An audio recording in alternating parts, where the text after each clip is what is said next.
Hello friends, আমি Madhumita paradise cooking channel থেকে তোমাদের শুভ বিজয়ার প্রীতি শুভেচ্ছা জানাচ্ছি। অনেকের কাছে হয়তো বিজয়া দশমীটা শুভ নয়, কিন্তু আমরা অন্যভাবে দেখতে গেলে দেখবো যে মা আমাদের ছেড়ে বা বাপের বাড়ি ছেড়ে চলে যাচ্ছে, এটি ঠিক, খুব দুঃখের। কিন্তু সে শ্বশুর বাড়িতে গিয়ে ভালোভাবে সংসার করছে তার ছেলে মেয়েদের নিয়ে, সেই দিক দিয়ে দেখতে গেলে কিন্তু এটি একটি শুভ দিক। চলো আমি তোমাদের আজকে এই বিজয়া দশমীর একটি নিমকির রেসিপি করে দেখাবো, মিষ্টি নিমকি। তার জন্য আমি এখানে নিয়েছি ময়দা, 2 বাটি ময়দা,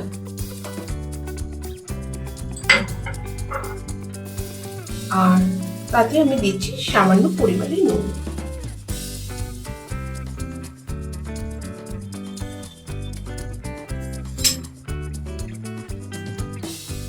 নিমকিটা যাতে ফুলো ফুলো হয় তার জন্য বেকিং সোডা আমি দিচ্ছি 1 চামচ।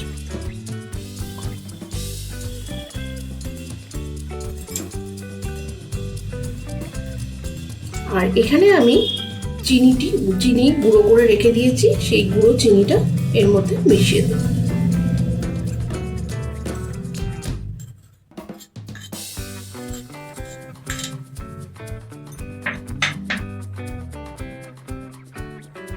এখানে নিয়েছি নারকেলটা আমি পেস্ট করে নিয়েছি, সেই নারকেলের পেস্টটি দিয়ে দিলাম।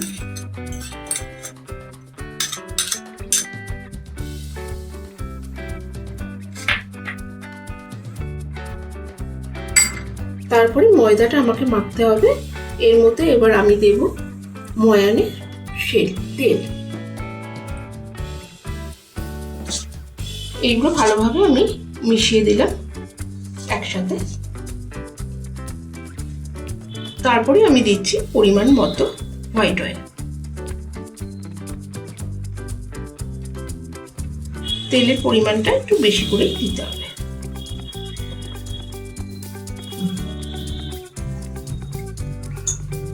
এখানে রেখেছি আমি দুধ, এটি কিন্তু আমি জাল দিয়ে আগে ঠান্ডা করে রেখে দিয়েছি। এই দুধ দিয়ে এবার আমি একটি ডো তৈরি করে দেব।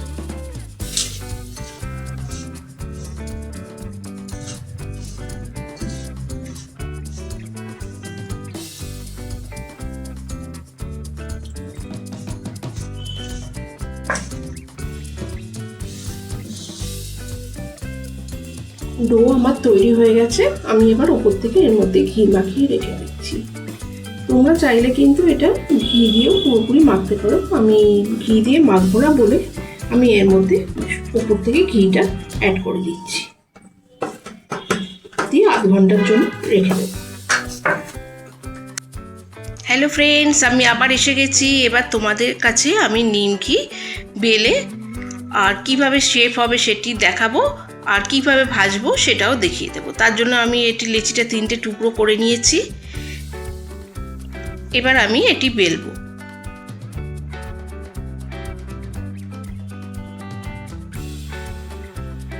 থিকনেসটা কিন্তু বেশি পাতলা করবে না,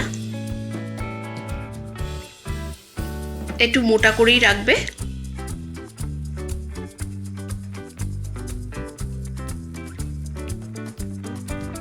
আমি যেইভাবে দেখাচ্ছি সেইভাবেই রাখবে।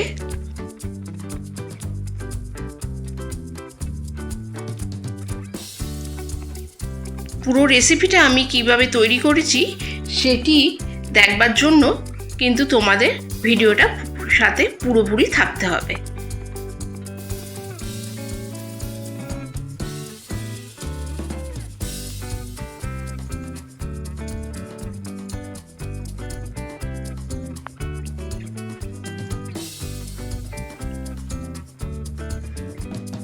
এইভাবে আমি নিমকিগুলো কেটে নিলাম।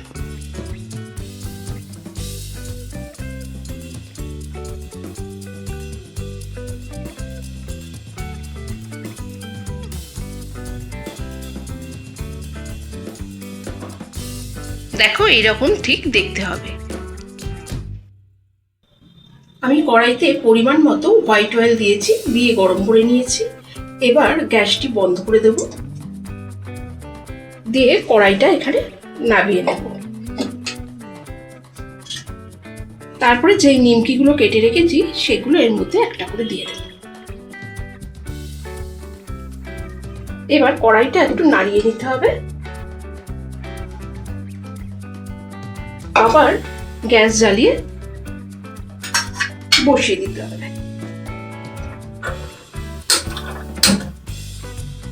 গ্যাসটা মিডিয়ামে রাখবে।